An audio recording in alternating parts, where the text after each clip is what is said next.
the MacBook Pro M1, an absolute unit of a laptop. 10-core CPU, 32-core GPU, 32 gigabytes of memory, 1 terabyte solid-state drive with the all-new ultra-fast M1 Max chip. Now, is this machine overkill for programming? Absolutely, but I bought mine anyway. Here's how I set mine up for my day-to-day life as a software developer. Now, each developer is going to have their own set of tools that work best for them, and a lot of it is going to be dependent on preference and what that dev is actually doing day to day. A backend developer may have a different set of tools than a front-end dev. I would consider myself a full-stack developer. I've worked enough in the backend to know what I'm doing, but my primary focus is in front-end mobile development. Because of that, this video is going to contain some specific tooling that I use for mobile development, but it's also going to contain a lot of tooling that any programmer could use regardless of what your focus is. All right, so let's go ahead and kick things off with our first set of downloads, and those are the IDEs. All right, so there are 3 primary IDEs that I use, and those are Android Studio, IntelliJ, and Xcode. Because I specialize in Android development, Android Studio is the IDE I use by default, as it's the official IDE from Google. The thing about Android Studio is that it's built on top of the JetBrains IntelliJ IDE. Now, for all sakes and purposes, Android Studio basically inherits everything contained within the IntelliJ IDE with some additional functionality baked in on top for developing and running native Android mobile apps. I think Android Studio is great. I enjoy it so much that even when I'm not working on native Android apps, I default to the IntelliJ IDE, which is the IDE I've been spending most of my time on recently. Now, I've used a handful of other IDEs in my career, such as Eclipse, Visual Studio, and none of them compare to IntelliJ. IntelliJ is just extremely intuitive, from the shortcuts, code completion, code lookup tool, annotations to view Git changes, built-in code testing capabilities, tools like the database navigator, and the built-in version control UI. I prefer this version control UI over any other UI. Git client, and the fact that it's built directly into the IDE makes it so much more convenient. IntelliJ just kind of provides me with everything I need to be effective at my job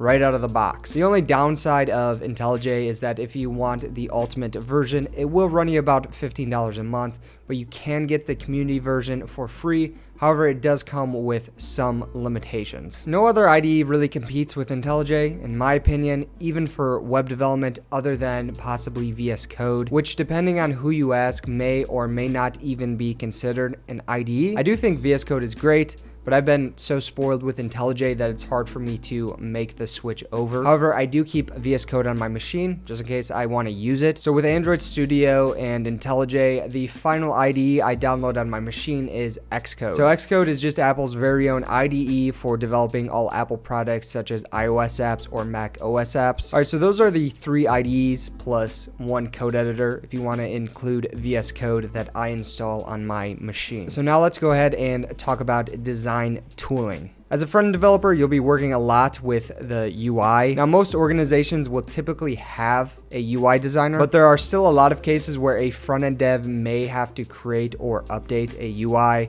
And for my own personal projects, I use a tool called Sketch. Sketch is an extremely easy tool to use. You don't have to be an expert with design to jump into Sketch and be effective. Now, I'm a sucker for simplicity. Maybe it doesn't have all the design features of other design platforms, but it is the one I prefer just because it is so incredibly easy to use. So a slight pain for developers is actually getting assets such as colors from design tools like Sketch to actual code implementation. But a really great tool for that is called Sketch Export for Xcode. All you have to do is drag your Sketch files to this converter, and voila, you have your code snippets made for you. But this app is part of a much larger productivity service known as Setapp, who kindly partnered up with me for this video. Setapp is really awesome. It's essentially a toolbox for Mac OS. And for $9.99 a month, you get access to over 230 premium apps from the Apple App Store that can help improve your productivity and day-to-day workflow in and outside of software development. With Setapp, you can download individual apps that you may find useful, but the way that I use Setapp is by using their curated collections. One of my favorite collections is the Screen Capturing Pro collection, which includes a handful of great apps such such as this screen recording software called Capto, which is actually what I'm using right now to record this video. Before Capto, I used QuickTime Player that was built into my Mac, but every time I exported my videos into my editing software, it would add these really ugly artifacts. Capto does a great job of recording my screen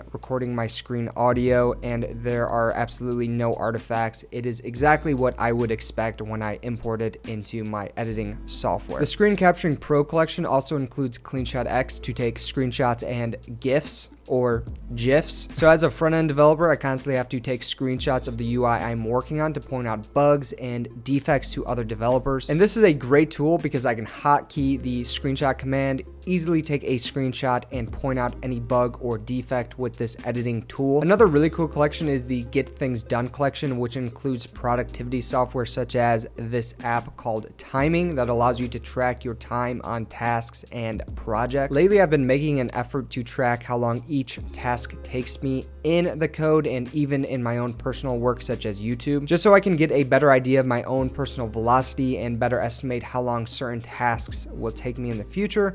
And this app makes doing that super straightforward. There are honestly so many great collections on Setapp, from writing to photo and video, collaboration tools, and even collections specifically made for developers. Now, every app on Setapp is updated automatically, and you'll never have to worry about any ads when using this service, which makes Setapp a true productivity booster that is always there to help. Also, if you find out you don't enjoy an app, you can easily uninstall with just a click. All the apps that I mentioned plus more are available for only $9.99 a month with a 7-day free trial from the moment you sign up. Setapp also has hassle-free cancellation, so if you decide that the service isn't for you, it's super easy to unsubscribe. Setapp is super awesome. Huge shout out to them for sponsoring this video. Now let's get back to the rest of the MacBook setup. So whenever setting up a new Mac, I do install a couple SDKs on my machine, and those are the latest Java SDK and the latest version of Node.js. You can just go to the website to download these things, but I personally use a tool called Homebrew, which is a super straightforward CLI tool for managing packages. After installing Homebrew, you can simply run a command like brew install Java or brew install Node to install both of these SDKs. But honestly, Homebrew is great for almost any package that you could think of. Let's say I want